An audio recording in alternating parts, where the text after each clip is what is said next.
मुझे बहुत डर लग रहा है, पता नहीं आगे सब कैसे होगा। अरे बेटा सब सही होगा, चिंता मत कर। लेकिन मामी मुझे बहुत डर लग रहा है। नहीं बेटा ऐसे नहीं डरते, तू तो शेरनी है ना, और शेरनियां कभी डरती है क्या? हाँ बिना मामी बस मजाक करती रहती है। मैं सच बोल रही हूँ। अब तुम्हें मजाक लग रहा है तो मैं क्या कर सकती हूँ। देखो ज्यादा स्ट्रेस मत लो, स्ट्रेस छोड़ो नहीं तो सारा मेकअप खराब हो जाएगा। ठीक है आप कहती है तो। मामी अगर आज मेरी मम्मी होती तो कितना अच्छा लगता ना। बिना माँ के जीवन बिताना बहुत मुश्किल है। हाँ उन्हें तुम पर बहुत नाज होता, लेकिन तुम चिंता मत करो, अभी भी वो तुम्हें देख रही है, उन्हें तुम पर गर्व भी है। तुम बहुत अच्छी बेटी हो और एक अच्छी बहू भी साबित होगी। ठीक है मामी। आज अंजलि की शादी थी, लेकिन उसके साथ उसकी माँ नहीं थी। इस बात का उसे बहुत दुख था और उसे डर भी लग रहा था कि आगे जाकर पता नहीं वो सब कुछ अच्छे से संभाल पाएगी या नहीं। शादी के कुछ दिन बाद, मम्मी जी चाय पत्ती खत्म हो गई है। खत्म हो गई है तो मैं क्या करूं? नहीं मैं बस ये पूछ रही थी कि क्या चाय पत्ती का पैकेट घर में रखा है, कहाँ रखा है? अरे अब ये छोटी छोटी बातें भी मुझसे पूछती रहेगी। जाकर रसोई में देख, रसोई का सामान भला और कहाँ मिलेगा? रसोई में होगा, जाकर ढूंढ ले। ठीक है। अंजलि पूरी रसोई में चाय पत्ती का पैकेट ढूंढती है लेकिन उसे कहीं नहीं मिलता। अब क्या करूं, मुझे तो पैकेट कहीं नहीं मिल रहा। अंजलि बाहर आकर शांति को बताती है। मम्मी जी मुझे पैकेट कहीं नहीं मिला, लगता है खत्म हो गया है। अरे तो पहले बताना चाहिए ना, अब अचानक से कहाँ से मंगवाऊं? जब बिल्कुल डिब्बा खाली हो गया तब बता रही है। माफ करना मम्मी जी, मैं अभी जाकर दुकान से ले आती हूँ। कोई नहीं, अब मैं ही ले आऊंगी। शांति बाजार से चाय पत्ती लाती है। आप आ गई मम्मी जी? नहीं मैं कहाँ गई, अभी तो रास्ते में हूँ। यहाँ तो बस मेरा भूत आया है। नहीं वो मेरा मतलब था कि। बस तेरा कुछ भी मतलब हो ये सब छोड़, चाय पत्ती ला दी है, जाकर चाय बना दे। मेरे तो सर में दर्द हो गया। जी अभी बनाकर लाती हूँ। अंजलि चाय बनाकर लाती है और शांति को चाय देती है। फिर अगले दिन दोपहर में, बहू आलू के चिप्स बना दियो और उन्हें सुखा दियो। ठीक है मम्मी जी अभी बना देती हूँ।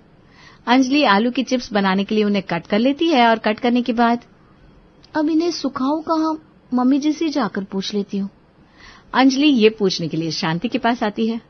मम्मी जी मैंने आलू कट करके सब रेडी कर दिया है, बस आप मुझे ये बता दीजिए कि इन आलूओं को कहाँ रखूं? एक काम कर, मेरे सर पर रख दे। नहीं ऐसा नहीं कर सकती मैं, ऐसा कैसे हो सकता है? सर पर भी भला कोई आलू सुखाता है? हाँ बिल्कुल सही कहा, जब इतना दिमाग है भगवान ने दिया हुआ तो जाकर इन्हें वहीं सुखा दे जहाँ इन्हें सुखाया जाता है। वही तो पूछने आई थी, इन्हें छत पर सुखा दूं या कहीं और? अरे जब छत पर सुखाते हैं तो छत पर ही सुखाएगी ना, क्यों बिना वजह टाइम पास करने आ जाती है मेरे पास और फालतू के सवाल पूछती है। जाकर छत पर सुखा दे। छोटी सी बात है, इसमें बड़ा पूछने वाली क्या बात थी? ठीक है मम्मी जी ऐसे ही कर देती हूँ। अंजलि बहुत ही शरीफ थी, वो इस घर में नई भी थी। उसे हमेशा यही डर सताता था कि कहीं किसी काम में उसे कोई गलती ना हो जाए, इसलिए उसे कुछ भी पूछना होता तो वो अपनी सास से पूछ लिया करती थी। लेकिन अंजलि की सास शांति, जिससे बिल्कुल शांति नहीं थी, वो तो अंजलि की हर छोटी छोटी बात का उल्टा ही जवाब देती और उससे बहुत रूखा व्यवहार करती। जब अंजलि छत पर चिप्स सुखाने जाती है, मम्मी जी पता नहीं क्यों हमेशा इतने गुस्से में रहती है। अब मुझे कई बार कोई चीज समझ में नहीं आती तो मैं उनसे ही पूछूंगी ना, अब भला किससे पूछूंगी? अंजलि खुद से बातें करते हुए चिप्स सुखा रही थी कि उसके सामने वाली छत पर उसकी पड़ोसन शीला आ जाती है और उसे आवाज लगाते हुए कहती है, अरे अंजलि बेटा क्या कर रही हो? आंटी जी नमस्ते। नमस्ते बेटा नमस्ते। आज तो चिप्स सुखाए जा रहे हैं? जी आंटी जी बस। अच्छा बेटा सभी आलू को ना थोड़ा दूर दूर करके सुखाओ, उससे आलू जल्दी भी सूख जाएंगे। अभी सब पानी की वजह से चिपके हुए है ना?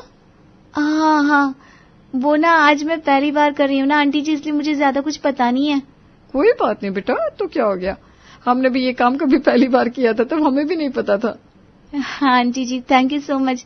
मुझे डर लगता था कहीं मुझसे काम में ना कुछ गड़बड़ ना हो जाए। अरे बेटा हमारी जिंदगी में वैसे भी हर काम कभी ना कभी पहली बार ही रहा होगा, तो पहली बार काम अच्छे से नहीं भी हुआ तो क्या हो गया, धीरे धीरे सब सीख जाते हैं। इसलिए कभी घबराना नहीं चाहिए, बिल्कुल आराम से रिलैक्स होकर रहना चाहिए। और अगर कुछ समझ में ना आए तो किसी से पूछ लो। जी आंटी जी बिल्कुल सही कहा आपने। अंजलि चिप्स सुखाकर नीचे आती है। कुछ दिन बाद पूरी फैमिली को रेडी होकर एक फंक्शन में जाना था। तब अब मैं क्या करूं, मुझे तो समझ में नहीं आ रहा मैं कैसे कपड़े पहनूं या कौन सी साड़ी पहनूं और उसके साथ कौन सी ज्वेलरी पहननी है। मम्मी जी से पूछूंगी तो फिर से मुझे डांटेंगी कि मैं उनसे इतनी बेसिक सी बात भी पूछ रही हूँ। क्या करूं मैं। बहुत देर तक सोच विचार करने के बाद अंजलि आखिरकार रेडी होकर नीचे आती है। अरे नीले रंग की साड़ी क्यों पहन ली? क्यों मम्मी जी, क्या हुआ, अच्छी नहीं लग रही है क्या? बताओ, इसे इतना भी नहीं पता कि हम कीर्तन में जा रहे हैं और पूजा पाठ में काले और नीले रंग के कपड़े नहीं पहनते। ओह अच्छा, मुझे माफ करना, मुझे नहीं पता था। तुझे आखिर पता क्या रहता है? हर बात में तेरा बस यही रहता है, पहले गलती कर देती है फिर माफी मांग कर कहती है मुझे पता नहीं था। अरे ये छोटी मोटी मामूली बात है, इतनी बातें तो सबको पता रहती, तो तुझे क्यों कुछ पता नहीं? अरे कोई बात नहीं भाग्यवान, इतनी छोटी सी बात में इतना गुस्सा होने की क्या जरूरत है। अभी घर में नई बहू है, उसे घर के तौर तरीके सीखने में वक्त तो लगेगा ही। अरे अब इसे 3 महीने होने को आए, अभी भी इसे सब समझाना पड़ेगा क्या? कोई बात नहीं माँ, अब गुस्सा छोड़ो। अच्छा अंजलि, अब तुम जाओ और जल्दी से साड़ी बदल कर आ जाओ। जी ठीक है, मैं बस अभी आई 2 मिनट में। अंजलि साड़ी बदलने जाती है, वहीं दूसरी तरफ शांति। लो जी, अब हम बैठ जाते हैं आराम से, इसकी वजह से अब हमें भी लेट होना पड़ेगा। पहले इतनी देर से तैयार होकर आई थी, अब दुगना समय लगेगा। अरे कोई बात नहीं, आप बस भी करो, 10 मिनट में कुछ लेट नहीं होता, आप बस अभी पहुंच जाएंगे। अंजलि दोबारा रेडी होकर आती है और उसके बाद सब जाते हैं। इसी तरह वक्त बीतता है। कुछ दिन बाद अंजलि और रोहन की किसी बात पर बहस हो जाती है। तुम कभी कोई काम ठीक से नहीं कर सकती, तुमने आज मेरी सारी फाइल्स मिक्स कर दी। अगर मैंने गलती से फाइल मिक्स कर भी दी तो उसमें कौन सी बड़ी आफत आ गई? फाइल मिक्स करने की वजह से मैं आज इंपॉर्टेंट फाइल्स ऑफिस में ले जाना भूल गया था। तो आप मुझे कॉल करके बता देते, मैं आपकी फाइल ऑफिस ले आती। लेकिन जब मुझे पता चला तब तक बहुत देर हो गई थी। तुम बाद में काम को सही करने से पहले शुरू में ही काम को सही कर लो, तो ऐसी नौबत ही नहीं आई। इसलिए बेहतर होगा कि अपना काम पहले से ही ठीक से किया करो। अरे तो मैंने कौन सा जानबूझकर किया है, ये गलती से हो गया है। जिसे देखो इस घर में बस मेरी गलतियां गिनवाता रहता है। अरे अभी सब नया है, मुझे भी थोड़ा समय चाहिए सब चीजों को समझने के लिए। प्यार से भी तो मुझे समझाया जा सकता है, लेकिन नहीं, हर वक्त सिर्फ मेरे ऊपर चिल्लाना होता है। अंजलि गुस्सा होकर वहां से चली जाती है। उसे बहुत बुरा लग रहा था। वो घर के बाहर बैठ जाती है, उसकी आंखों में आंसू थे। जिसे देखो बस मेरे काम में या तो कमियां दिखाता या मुझे डांटता है।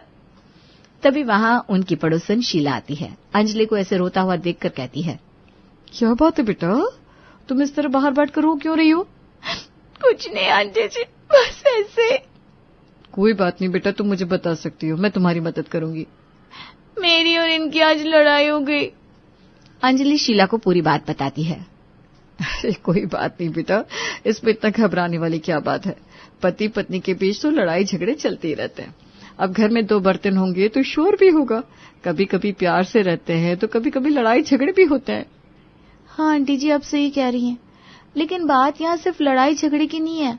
बात यह है कि मैं अगर किसी से कुछ भी पूछती हूँ तो उसका कोई मुझे तमीज से जवाब ही नहीं देता। कई बार होता है कि मुझे बहुत सी चीजें समझ में नहीं आती और जब मैं उनसे पूछूं तो मुझे आड़े टेढ़े जवाब दिए जाते हैं। अब मुझे परेशानी होगी तो मैं किससे पूछूं? मेरी तो माँ भी नहीं है जो मैं उनसे कॉल करके पूछ लूं। अगर ऐसा है ना तो तुम बिल्कुल चिंता मत करो, मैं हूं ना, हर चीज में तुम्हारी मदद करूंगी। तुम बिल्कुल मेरी बेटी जैसी हो। कभी भी तुम्हें किसी भी चीज में कोई भी मदद चाहिए तो मुझसे बेझिझक मदद मांग लो, कभी हिचकना मत। पक्का? हाँ पक्का। Thank you so much aunty. आपको पता नहीं आपने मेरे मन से कितना बड़ा बोझ हल्का कर दिया। मैं समझ सकती हूँ बेटा, जब हम किसी प्रॉब्लम में हो और हमारे पास कोई बात करने वाला ना हो या हाथ बढ़ाने वाला ना हो ना, तो बहुत खालीपन सा लगता है। लेकिन अब तुम फिक्र मत करो, मैं हूं ना। जी, अब मुझे कोई परेशानी नहीं है। इस तरह अंजलि और शीला की बातचीत होने लगी थी। अंजलि को जब भी कोई परेशानी होती तो वो उस चीज का सोल्यूशन शीला से मांग लेती थी। आंटी जी, आज मैंने फिर से केक बनाया, लेकिन अच्छा नहीं बना। एक काम करो, मैं तुम्हें केक बना कर दिखाऊंगी, उसके बाद तुम ट्राई करना। ठीक है। कुछ दिन बाद जब अंजलि शाम को बाजार से घर वापस आ रही थी तब आ गई बाजार से बेटा? जी आंटी जी, बस अभी आई। आज तुम्हारे घर पर कोई भी नहीं है, तुम्हें किसी भी चीज की जरूरत हो तो मुझे बता देना। जी आंटी जी। और हाँ, तुम घर पर सारा सामान रखकर यहाँ आ जाओ। मैं सबके लिए खाना बना रही हूँ, तुम्हारे लिए भी बना दूंगी। नहीं कोई बात नहीं आंटी जी, अब परेशान मत होइए, मैं खाना बना लूंगी। अरे तुम सिर्फ खुद के लिए क्या ही बनाओगी? क्यों एक जने के लिए खाना बनाने के लिए परेशान होना? मैं यहाँ बना रही हूँ ना, उसमें से तुम भी खा लेना। अच्छा ठीक है, मैं बस अभी 10 मिनट में आई। शीला अंजलि का बहुत अच्छे से स्वागत करती है और उसे बड़े प्यार से खाना खिलाती है। अंजलि शीला के घर खाना खाकर घर वापस आती है तो देखती है उसकी सास वहाँ पर पहले से ही थी। बहू आखिर तो कहाँ चली गई थी? कुछ नहीं मम्मी जी, शीला आंटी ने मुझे खाने पर बुलाया था, बस उन्हीं के घर खाना खाने गई थी। क्या? हाँ। अच्छा क्या आपको भूख लगी है? आपके लिए खाना बनाऊं? नहीं, मुझे नहीं खाना। अच्छा ठीक है, फिर मैं सोने जा रही हूँ, बहुत थक गई हूँ। इतना कहकर अंजलि वहाँ से चली जाती है। देख रही हूँ आजकल इसमें बहुत बदलाव आ रहा है। इसने मुझसे बस एक बार पूछा और उसके बाद उसने मुझे पहले की तरह दोबारा टोका तक नहीं। सब उस शीला की वजह से हो रहा है। जब से उसके साथ रहने लगी है तब से मैं देख रही हूँ इसके बिल्कुल तेवर बदल गया है। अगले दिन मुझे समझ में नहीं आ रहा मैं गिफ्ट में क्या लेकर जाऊं। बहुत सोचने के बाद आइडिया, मैं शीला आंटी के पास जाकर उनसे मदद मांगती हूँ। अंजलि शीला के पास जाती है। बेटा मुझे लगता है लड़कियों को सबसे ज्यादा ड्रेसेस या मेकअप ही पसंद आता है। हाँ, और? या फिर किचन का कोई सामान दे दो। तुम किसी को टोस्टर भी दे सकती हो। हाँ आंटी जी, ये आइडिया बहुत अच्छा है। थैंक यू सो मच, आप ना मेरी बहुत मदद करती हो। अरे कोई बात नहीं बेटा, मैं तुम्हारे लिए इतना तो कर ही सकती हूँ। वैसे भी तुम बहुत प्यारी हो, कौन तुम्हारी मदद करना नहीं चाहेगा। Thank you so much aunty, अब मैं चलती हूँ, शाम को मिलती हूँ। शांति अंजलि को शीला से इस तरह हंसकर बात करते हुए देख लेती है। फिर जब अंजलि घर के अंदर आती है तो उसे रोकते हुए कहती है, करके आ गई मेरी चुगली? क्या मम्मी जी, अब क्या कहना चाहती है? मैं कुछ समझी नहीं। बहू मेरे सामने ना ज्यादा शरीफ बनने का नाटक मत कर, सब जानती हूँ। तू हर रोज उस शीला के पास जाती है ना, जब देखो वहीं रहती है, उसी से बातें करती रहती है। मुझे सब पता है, वो तुझे मेरे खिलाफ भड़काती है ना। नहीं तो मम्मी जी, ऐसा कुछ भी नहीं है। मैं तो बस आंटी जी से एक हेल्प मांगने गई थी, वो कभी भी आपकी बुराई नहीं करती। हम तो ऐसे ही बातें करते हैं और मुझे जब भी कोई परेशानी होती है तो वो मेरी मदद करती है। हाँ, सब समझ रही हूँ। वो जानबूझकर ऐसा कर रही है और तुझे भी शर्म नहीं आई? घर में सास के होते हुए तू बाहर दूसरों से जाकर सब पूछ रही। तूने तो पड़ोसन को ही अपनी माँ बना लिया। रुक, मैं अभी उसकी खबर लेकर आती हूँ। शांति गुस्से में आग बबूला होकर शीला के पास जाती है। तुझे शर्म नहीं आती? तूने मेरी बहू को इतनी सारी पट्टी पढ़ा रखी है, अब वो मुझसे बात तक नहीं करती। बस पूरा दिन तेरे पास आकर खीखी खाखा करती रहती है। मैं जानती हूँ तू उसे मेरे खिलाफ भड़काती है ना। नहीं शांति, ऐसा कुछ भी नहीं है, तुम गलत समझ रही हो। मैंने कभी तेरी बुराई नहीं की, हम तो बस ऐसे ही बातें करते रहते हैं। अरे इतनी भी कौन सी बातें हो गई जो कभी खत्म नहीं होती। जब देखो सुबह से लेकर शाम तक तेरे पास रहती है, कोई भी छोटी बात हो तो तेरे पास दौड़ी चली आती है। तूने मेरी बहू को ऐसी कौन सी विभूति चटा दी? मम्मी जी, मैंने कहा ना ऐसा कुछ भी नहीं है, आंटी जी ने कुछ भी नहीं किया। अरे चुप कर, मेरे बीच में बोलने की कोई जरूरत नहीं है। तुम दोनों इस समय मुझसे झूठ बोल रही हो क्योंकि तुम्हारा सच सामने आ गया है ना। अरे शांति बहन, हमारी बात समझने की कोशिश करो। हम झूठ नहीं बोल रहे हैं, हम सच बोल रहे हैं। अंजलि और शीला के बहुत समझाने के बाद भी शांति नहीं समझती। तब भी शांति उन दोनों को भला बुरा कहने में ही लगी रहती है। तब वहाँ उसका बेटा रोहन आता है। क्या बात है माँ, तुम इस तरह यहाँ लड़ क्यों रही हो?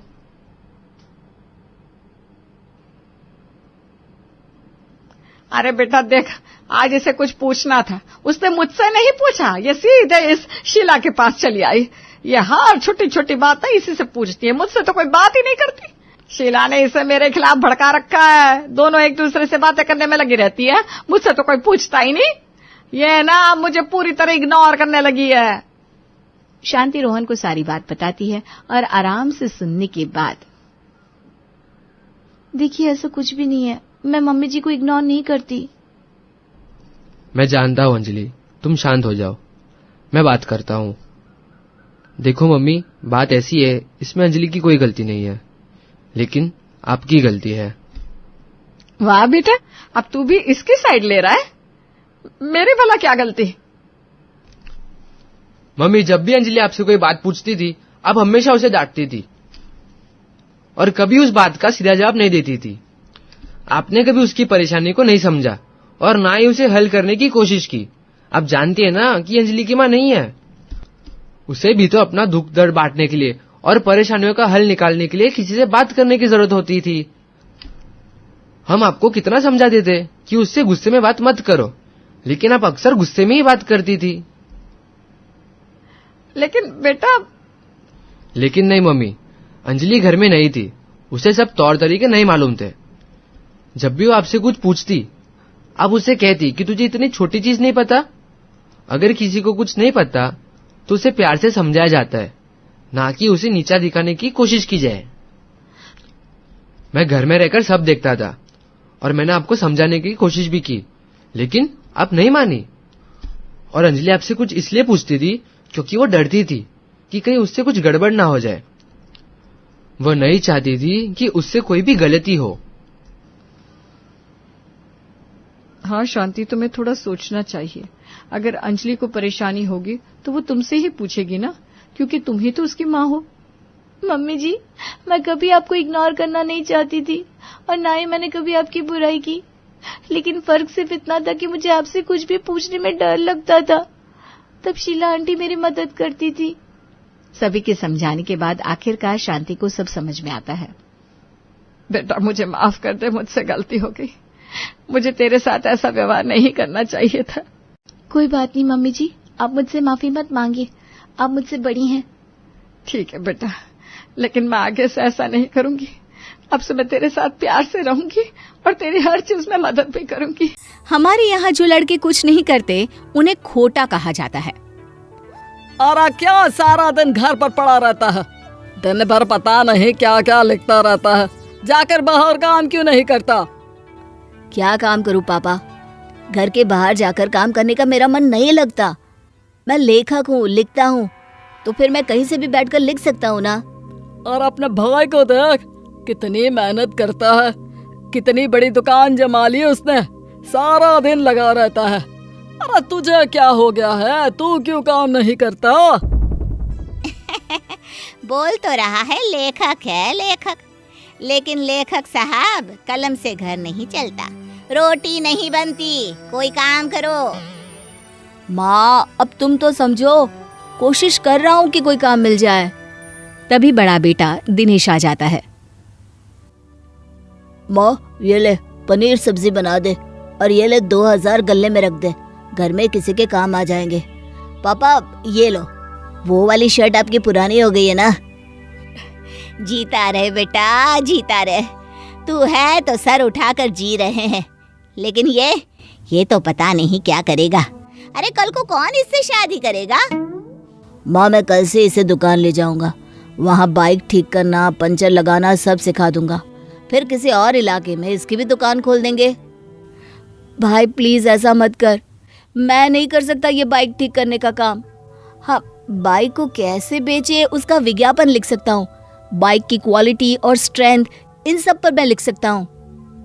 अरे सर मार ले दीवार पर, बड़ा भाई खड़ा होकर खुद रास्ता दिखा रहा है, लेकिन तू है कि भाग रहा है।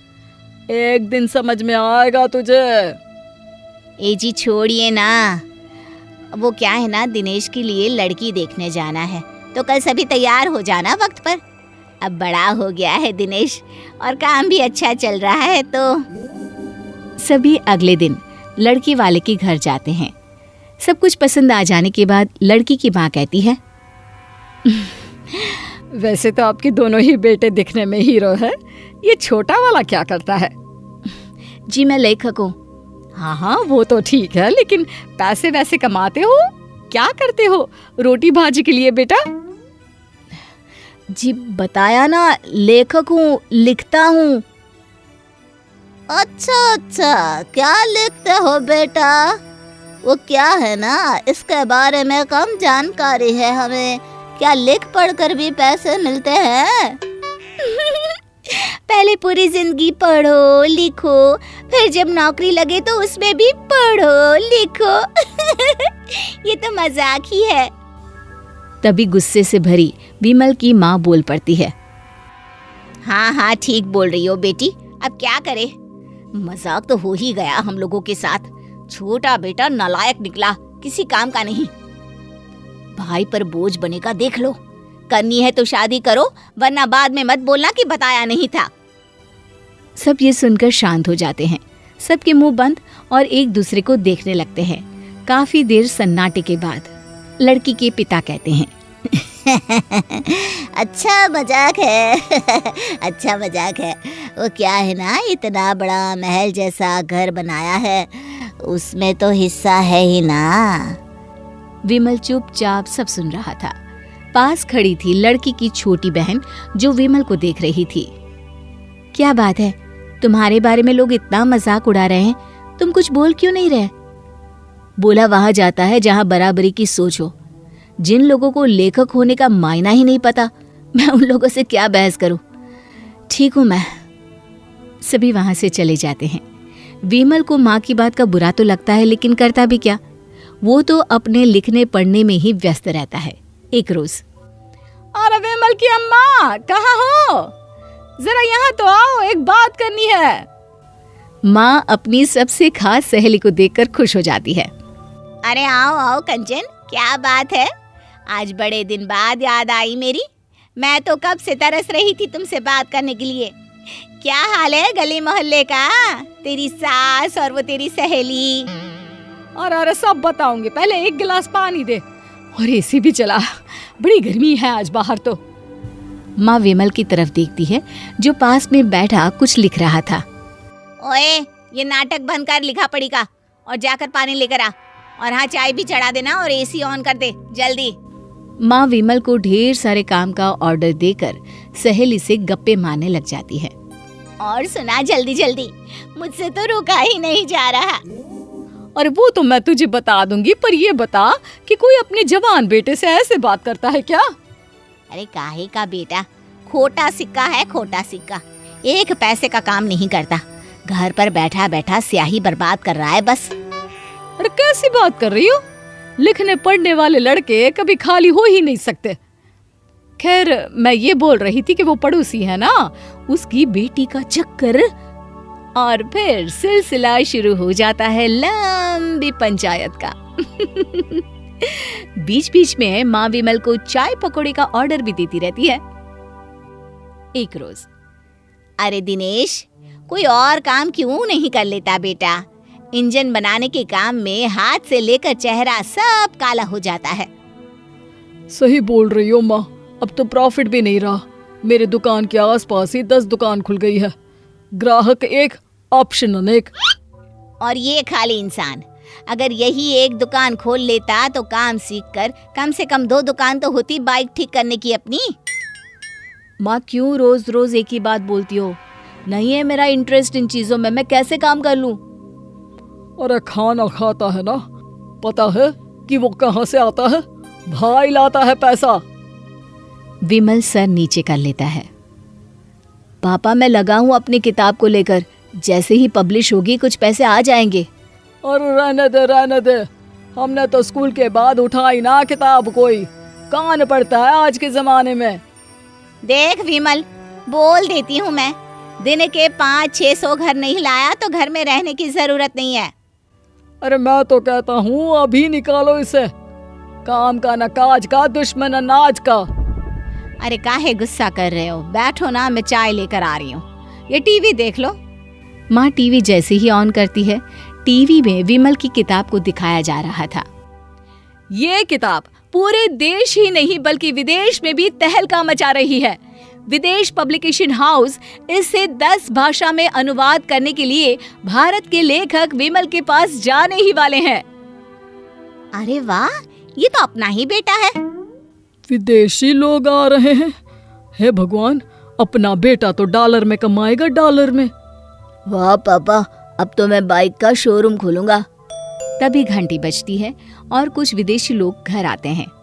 मिस्टर विमल, आपने बहुत अच्छी किताब लिखी है, आपके विचार बहुत उच्च है, हम आपको 10 लाख डॉलर देकर ये किताब की कॉपीराइट चाहते हैं। विमल खुश हो जाता है, वो पैसे ले लेता है और सभी के जाने के बाद, वाह बेटा वाह, कहाँ 1 रुपया नहीं कमाता था और कहाँ एक दिन में 10 लाख रुपए। माँ, सोच थोड़ी सी ऊंची करो, $10 लाख।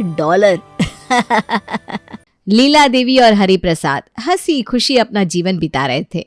उनके 2 ही बच्चे थे, राहुल और प्रीति। राहुल की शादी को करीब 2 साल हो गए थे और वो भी अपनी पत्नी पूनम के साथ खुश था। पर पूनम थोड़े रूखे स्वभाव की थी।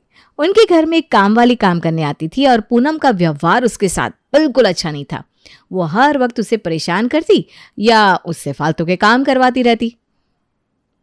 अरे प्रीति, ये देखो, तुम्हारे पैर में मिट्टी थी और सारे फर्श पर लग गई। अरे भाभी, एक पैर ही तो छपा है, मैं अभी साफ कर देती हूँ। अरे मैं अभी उस ममता को बोलती हूँ ना, वो लगाएगी सारे में पोछा।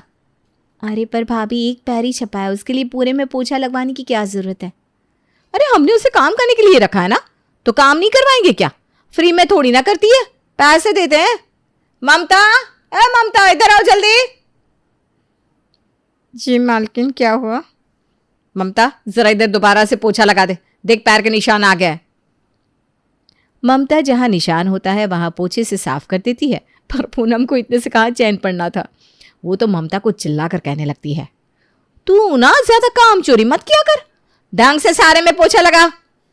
ममता पूरे फर्श पर पोछा लगाने लगती है। उसके बाद ममता अपना काम खत्म करके घर वापस जाने लगती है कि पूनम उसे फिर से रोक लेती है। अरे तुझे इतनी क्या जल्दी रहती है भागने की, हैं? चल जा, जरा मेरी अलमारी के कपड़े लगा दे, सब इधर उधर फैल गए। मेम साहब, मुझे दूसरे घर भी जाना है, मेरे बच्चे की तबीयत भी ठीक नहीं है आज। अरे जरा सा काम क्या बोल दिया तो तुम्हारे बच्चे की तबीयत बिगड़ गई है? देखो, चुपचाप जो बोला है ना वो कर दो। ये सब करने के बाद तुम्हें कहीं भी जाना है, मुझे कोई मतलब नहीं है। ममता सारा काम खत्म करने के बाद पूनम के कमरे में जाती है और सब कपड़े निकालकर एक एक कपड़े वापस तय बनाकर अलमारी में रखती रहती है। ममता बार बार घड़ी की तरफ देख रही थी। एक बार वो फिर से पूनम को घर जाने को बोलती है, पर पूनम उसे फिर से 4 बातें सुना देती है। ममता को काम करते करते काफी देर हो जाती है। फिर काम खत्म करने के बाद फटाफट घर के लिए निकलती है। तुम जा रही हो, पर शाम को जल्दी आ जाना, शाम का खाना बनने में बहुत देर हो जाती है तुम्हें। आज से थोड़ा जल्दी आना, घर में कुछ मेहमान भी आने वाले हैं। मेम साहब, मेरा बच्चा बीमार है, मैं शाम को कैसे आएगी? नहीं आएगी तो तेरे 4 दिन के पैसे काट लूंगी, हम अपना नुकसान क्यों करवाएं? नहीं नहीं नहीं, ऐसा मत करना, मैं आ जाऊंगी शाम को जल्दी। शाम को ममता वापस काम पर आ जाती है और पूनम से खाने का पूछती है। मेम साहब, खाने में क्या बनाऊं? देखो, मेरी अभी कुछ सहेलियां आने वाली है, तो उनके लिए लच्छा पराठा और शाही पनीर बना देना, साथ में रायता, सैलेड और मीठे में हलवा। जी मेम साहब। ममता को अपने बच्चे की बड़ी चिंता हो रही थी। वो जल्दी से पूरा खाना बनाकर तैयार कर देती है। थोड़ी देर बाद पूनम की सहेलियां भी आ जाती है। अब पूनम और उसकी सहेलियां जब खाना खाने बैठती हैं तो उठने का नाम ही नहीं लेती।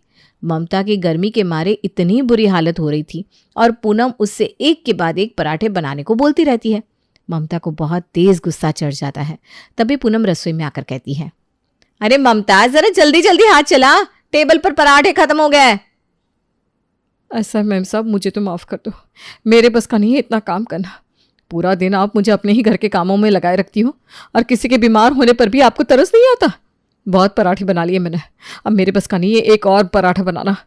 वो सामने एक आखिरी पराठा बचा है, उसे ले जाओ और उसी से काम चलाओ। मैं जा रही हूँ काम छोड़कर। अरे हद हो गई तुम्हारी तो, ऐसे कैसे तुम मुझसे बात करी हो? नौकरानी हो, नौकरानी बनकर रहो, समझी?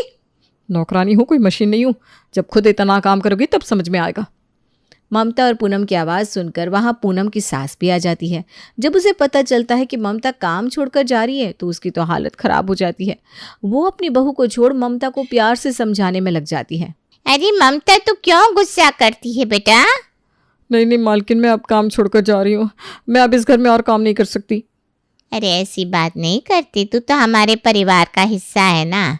तुझे हमने कभी अलग समझा है क्या? है समझा? देख, अब से ना ऐसा दोबारा नहीं होगा, पर तू काम छोड़कर जाने की बात मत करना कभी। ठीक है मालकिन, मैं आपकी खातिर रुक जाती हूँ, पर जो दोबारा मेरे साथ ऐसा हुआ तो मैं फिर बिल्कुल नहीं रुकूंगी। हाँ। अरे मैं हूं ना, कुछ नहीं होगा, चल जा। अब तू ना घर जाकर आराम कर और कल आ जाना, ठीक है? ठीक है मालकिन, मैं जाती हूँ। इतना बोलकर ममता वहां से चली जाती है। माँ जी, आपने उसे कुछ बोला क्यों नहीं? गलती उसकी थी।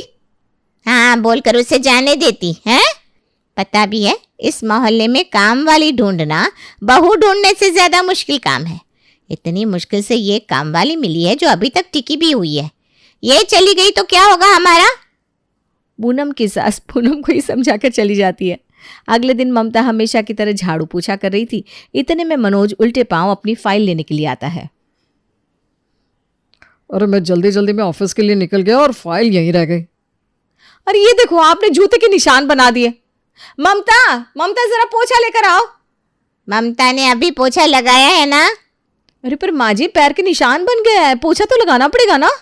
चुप कर, जरा से निशान है तो खुद पोछा लेकर साफ कर दे। इतना करने से कोई आफत नहीं आ जाएगी। मालकिन, मैंने सारा काम कर दिया है। आज ना मैं बहुत थक गई हूँ। पैर तो ऐसे दर्द के मारे लुप-लुपा रहे हैं कि क्या बताऊं। अरे तू थोड़ी देर ना यहाँ बैठ जा, मैं तुझे एक तेल देती हूँ, उसे लगा लेना, फिर देखना कैसे पैरों में जान आ जाएगी। अच्छा मालकिन, ये तो बढ़िया है। हाँ तो आराम से ना एसी में बैठ, मैं अभी लेकर आती हूँ। अरे ओ प्रीति, तू अपने लिए कॉफी बना रही थी ना, जरा एक कप ममता के लिए भी बना देना। हैं? हद कर दी माँ जी ने तो। ये नौकरानी है या कोई रिश्तेदार? ये लो ममता आंटी, मेरे हाथ की कॉफी पीकर बताओ कैसी बनी है। अरे दीदी, आपने बनाई है तो बढ़िया ही होगी। आप साथ में कुछ खाने का लेंगी? रुकिए, मैं अभी आपके लिए टोस्ट लेकर आती हूँ। पूनम की सास और बाकी घर वाले ममता को सर पर चढ़ा लेते हैं। वो तो उसकी इतनी खातिरदारी करने लगते हैं कि पूनम उससे जलने लगती है। एक दिन की बात है, जब पूनम और उसकी सास जब शॉपिंग करके घर आते हैं तो ममता उनके पास आकर बैठ जाती है। अरे वाह मालकिन, आज तो खूब खरीदारी करके आई हो। जरा मुझे भी दिखाओ क्या क्या लाए हो। तू क्या करेगी देखकर? वैसे भी तुझे तो देर हो रही होगी ना, तुम्हें और भी घरों में काम करने जाना होता है। हाँ भाभी, आप सही बोल रही हो, जाती हूँ मैं। अरे नहीं नहीं, तू बैठ, मैं तुझे अपनी साड़ियाँ दिखाती हूँ। देख मैं कितनी सुंदर सुंदर साड़ियाँ लाई हूँ, तू देखेगी ना तो देखती रह जाएगी। पूनम की सास पूनम की बात काटकर अपनी साड़ियाँ कामवाली को दिखाने लगती है। साड़ियाँ देखकर ममता खुश हो जाती है। वाह मालकिन, ये तो बहुत ही सुंदर साड़ी है। ये वाली बहुत महंगी होगी ना? हाँ महंगी है, पर इतनी भी नहीं है। तू भी ऐसी साड़ी पहना कर, तुझ पर बहुत अच्छी लगेगी। वैसे ना मेरे पास कुछ साड़ियाँ पड़ी हैं जो मैं अब बिल्कुल नहीं पहनती, मैं कल सब निकाल दूंगी, तो पहन लिया करना। हाँ मालकिन, आप ना सच में बहुत अच्छी हो, जो हम जैसे गरीब लोगों के बारे में इतना सोचती हो। मेरी सास कहीं पागल वगल तो नहीं होगी? पहले से इसे सर पर चढ़ा रखा है, अब इसे कपड़े भी देने शुरू कर दिए। परेशान हो गई हूं मैं इनके ड्रामों से। एक काम करती हूँ, मैं अपने कपड़े लेकर यहां से निकलती हूँ। पता चला मेरी साड़ी उठाकर इसे दे दी। पूनम अपने थैले उठाकर वहां से कमरे में चली जाती है। अंदर जाकर वो सारे थैले बेड पर फेंक देती है। अरे भाई, ये सवारी कहाँ से गुस्से में चली आ रही है? बात मत करो तुम मुझसे। अरे भाई, मैंने क्या कर दिया? मुझ पर किसका गुस्सा निकाल रही हो? किससे लड़ाई करके आई हो आखिर? मैं किसी से लड़ाई करके नहीं आई हूं, पर वो दिन दूर नहीं जब लड़ाई हो ही जाएगी। पर किससे? अरे उस ममता से। अरे भाई, हुआ क्या है? पूरी बात तो बताओ। एक तो उस दिन सारी गलती उस ममता की थी, जो मेरी दोस्तों के लिए 4 पराठे बनाने में उसे मौत आ रही थी। पर जैसे ही उसने काम छोड़कर जाने की धमकी दी, वैसे ही माँ जी तो बस बिछ गई उसके पैरों में। उसे कुछ कहना तो दूर, उल्टा उसे प्यार से पुचकारने लगी। अब जब देखो उनको ये डर रहता है कि कहीं वो किसी बात से काम छोड़कर चली ना जाए, तो बस दोनों माँ बेटी और तुम्हारे बाबूजी तक उसकी चापलूसी में लगे रहते हैं। उसको सर पर चढ़ा रखा है। समझ में नहीं आता, हमने उस ममता को काम पर रखा है या उस ममता ने हमको? क्या पूनम, तुम इतनी से बात पर वो भी उस काम वाली के लिए अपना मूड खराब कर रही हो? काम वाली नाम की है वो, बस घर की इंपॉर्टेंट सदस्य बन चुकी है। अरे यार, सबको मजबूरी में उसे इतना पूछना पड़ रहा है ताकि वो काम छोड़कर ना चली जाए, पर उससे क्या वो घर के सदस्य बन जाएगी? अरे आज है कल नहीं, तुम बेकार में इतना सोचती हो। चलो अब छोड़ो ये सब बातें और दिखाओ जरा पति की जेब कितनी काट कर आई हो। नहीं, कुछ नहीं दिखाना मुझे किसी को। पूनम गुस्से में वहां से चली जाती है। शाम को पूनम का मूड कुछ खाने का होता है और बाहर मौसम भी बड़ा सुहावना होता है। अब तो बस वो ममता के आने का इंतजार कर रही थी। जैसे ही ममता आती है, पूनम उसे पकौड़े और ढोकला बनाने का ऑर्डर दे देती है। अरे ममता, मैं कब से तुम्हारा इंतजार कर रही थी, कहाँ रह गई थी तुम? कुछ नहीं, वो बस पड़ोस वाली के घर ज्यादा वक्त लग गया। अच्छा चल कोई ना, अब जल्दी से ढोकला और पकोड़े बना दे, मेरा बड़ा ही मन कर रहा है खाने का। पर पहले बर्तन तो साफ कर दो। अरे मैंने बोला ना मेरा बहुत मन है, तो जो मैंने बोला है पहले वो काम कर। और फिर बर्तनों का दुगना ढेर हो जाएगा, धोने में दिक्कत होती है। मैं फटाफट पहले बर्तन धो देती हूँ, फिर आराम से बना दूंगी पकोड़े और ढोकला। तुझे एक बार में मेरी बात समझ में नहीं आती क्या? 50 बार बोल दिया मैंने कि अभी के अभी ढोकला और पकोड़े खाने हैं तो मतलब अभी खाने। नौकरानी है ना तो नौकरानी बनकर रह। इन लोगों ने तुझे सर पर चढ़ा रखा होगा, पर मुझसे उम्मीद मत करियो। अरे ओ भाभी, नौकरानी है पर कोई इज्जत है हमारी। पैसे देती हो तो कोई खरीद नहीं ली हो। ज्यादा शौक है ना पकोड़े और ढोकला खाने का, तो जाओ अपने हाथ खुद चलाओ और बनाकर खा लो। मैं चली यहां से, मुझे कोई काम की कमी नहीं है जो मैं इतनी बकवास सुनूंगी तुम्हारी। रोज रोज का जीना हराम कर दिया है मेरा आपने। ममता तो उल्टा 4 बातें पूनम को सुनाकर चली जाती है। पूनम गुस्से में लाल तिल मिला जाती है। इसकी इतनी हिम्मत, एक नौकरानी होकर मुझे बातें सुनाकर चली गई। अब तो ये नाक रगड़ती हुई भी वापस आई ना तो भी मैं इसे काम पर ना रखूं। थोड़ी देर बाद पूनम की सास बाजार से सब्जी लेकर आती है और जब वो देखती है कि रसोई में अभी तक सारे बर्तन ऐसे कैसे पड़े हुए हैं तो वो पूनम से पूछने जाती है, अरे बहू ये बर्तन ऐसे कैसे क्यों पड़े हैं? आज ममता नहीं आई क्या? नाम मत लेना आप उस ममता का। क्यों, क्या बात हो गई? मैंने उसे एक ढोकला और पकोड़े बनाने को क्या बोल दिया, मुझसे बहस करने लगी और मुझे इतना उल्टा सीधा सुनाकर चली गई। हे भगवान, वो काम छोड़कर चली गई क्या? हाँ, और अच्छा ही है ना चली गई। मैं तो बड़ी खुश हूं उसके जाने से।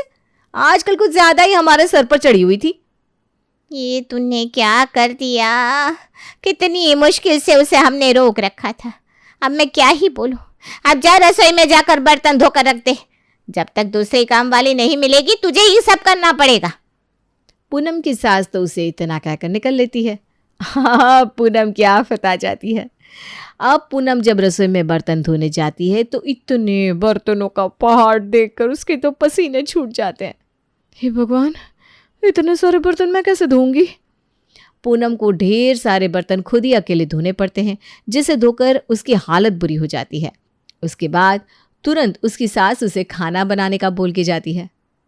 अरे अभी अभी तो मैंने बर्तन धोए हैं, अब मैं खाना भी बनाऊं? क्या मुसीबत है।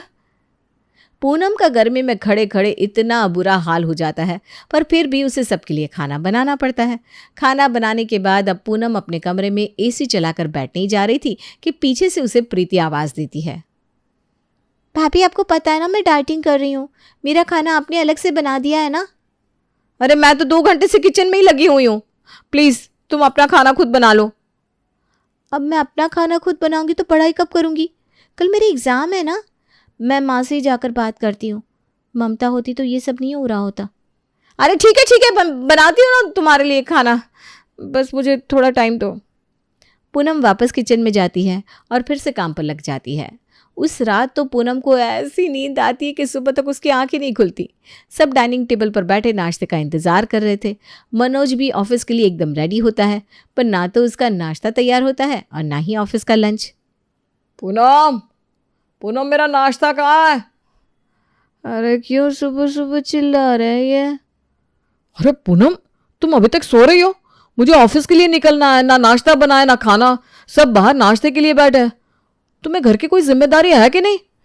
हाँ, मैं अभी बना देती हूँ, बस 10 मिनट लगेंगे। पर मेरे पास नहीं है 10 मिनट, ऐसे ही जा रहा हूं मैं अब। मनोज ऑफिस के लिए ऐसे ही निकल पड़ता है और पूनम बड़ी परेशान हो जाती है। सब काम ऐसे ही तो पड़े थे। पूनम की हालत 4 दिन में ही काम वाली से भी बुरी हो जाती है। एक दिन वो पोछा लगाकर हटी ही थी कि तभी उसकी सासू माँ अंदर आकर बैठ जाती है। अरे पूनम, जरा पोछा तो ले आना, देखो गीला हो गया, यहाँ दोबारा पोछा लगा दो। दोबारा? अभी तो लगाया था। हाँ, पर देखो पैर के निशान पड़ गया है। अरे एक हल्का सा निशान ही तो है। ऐसा तू पहले तो नहीं सोचती थी जब ममता घर का काम करती थी? पर माँ जी वो काम के पैसे लेती थी ना। तो मतलब वो नहीं थकती थी तो उससे 4 बार पोछा लगवा लेती थी। जब मर्जी कुछ भी बनाने का ऑर्डर कर देती थी। उससे घर के 36 एक्स्ट्रा काम करवा लेती थी और वो भी कभी कुछ नहीं बोलती थी, सब चुपचाप करती थी। तूने कभी उसको इंसान समझा ही नहीं। हमेशा मशीन समझा। अरे जब उसका बेटा बीमार था तूने तो तब भी उस पर तरस नहीं खाया। पर माँ जी वो, तुझे पता है उसका पति उसे रोज दारू पीकर मारता है और एक पैसा उसे नहीं देता। उसके 2 बच्चे हैं जिनको वो घर छोड़ कर आती है। बेचारी रोज जल्दी जल्दी काम खत्म करके अपने बच्चों के पास जाने का सोचती थी, पर तुझे तो लगता था कि ऐसे कैसे वो जल्दी फ्री हो गई, और तू उसे फालतू के काम थमा देती थी। कभी उस बेचारे के बारे में तूने सोचा? अरे वो भी इंसान है, उसकी भी इज्जत है, उसे भी आराम चाहिए। मुझसे गलती हो गई माँ जी। आज जब खुद घर के सारे काम कर रही हूँ तो समझ में आ रहा है कि वो तो 4 घरों का इतना काम कैसे करती होगी। मुझसे तो इतना काम भी नहीं हो रहा है माँ जी। मुझसे गलती हो गई, सच में बहुत बड़ी गलती। पूनम रोते रोते अपनी सास के पैरों में गिर जाती है। आप ममता को वापस बुला लो ना माँ जी, मैं तो इतना काम कर करके मर जाऊंगी।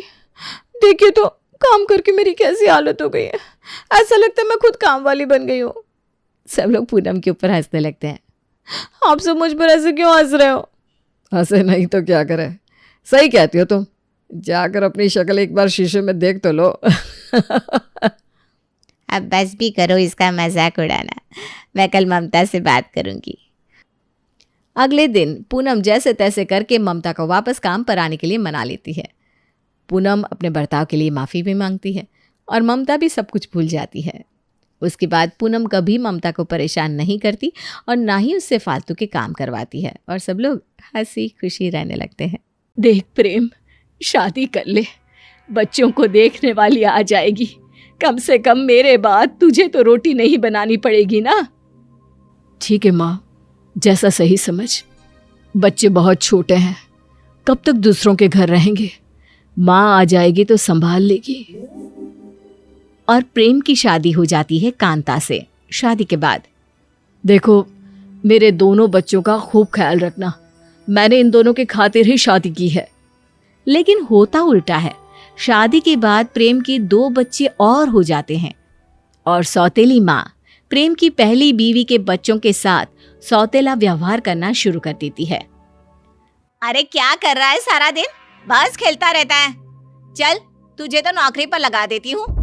नहीं माँ, भैया अभी छोटा है, वो कैसे काम करेगा? अभी तो उसके पढ़ने लिखने के दिन है। आय हाय, बड़ा बुरा लग रहा है कि भाई कैसे काम करेगा।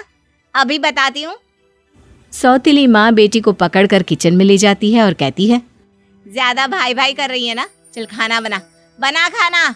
और हाँ, मेरे बेटे के लिए दिन में 5 बार दूध लाने की जिम्मेदारी तेरी, समझी?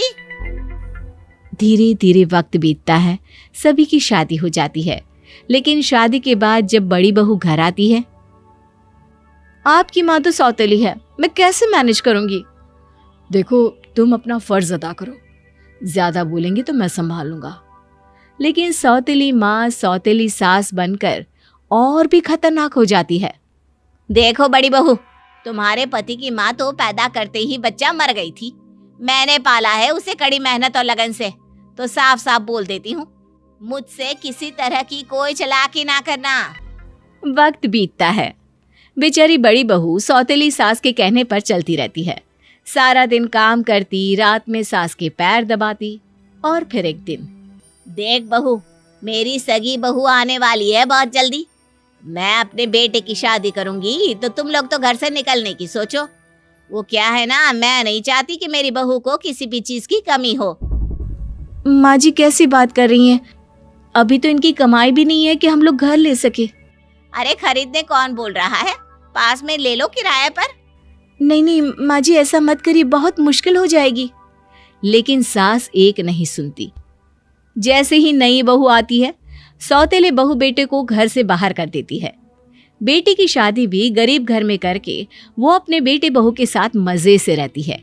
एक दिन सगी बहू कहती है, माँ जी वो क्या है ना, घर का ढेर सारा काम है, मैं अकेले करते करते थक जाती हूँ, तो जरा आप बैठे बैठे सब्जी ही काट दे। हाँ, बड़ी आई सब्जी काट देने वाली। मैंने कभी काम नहीं किया, मुझसे नहीं होता काम धाम। तभी वहां ससुर आ जाते हैं। तुम्हारी सास ने तो सारी जिंदगी बच्चों से काम ही करवाया, बेटी की भी शादी ऐसी कर दी कि वो दुखी ही रहती है हमेशा।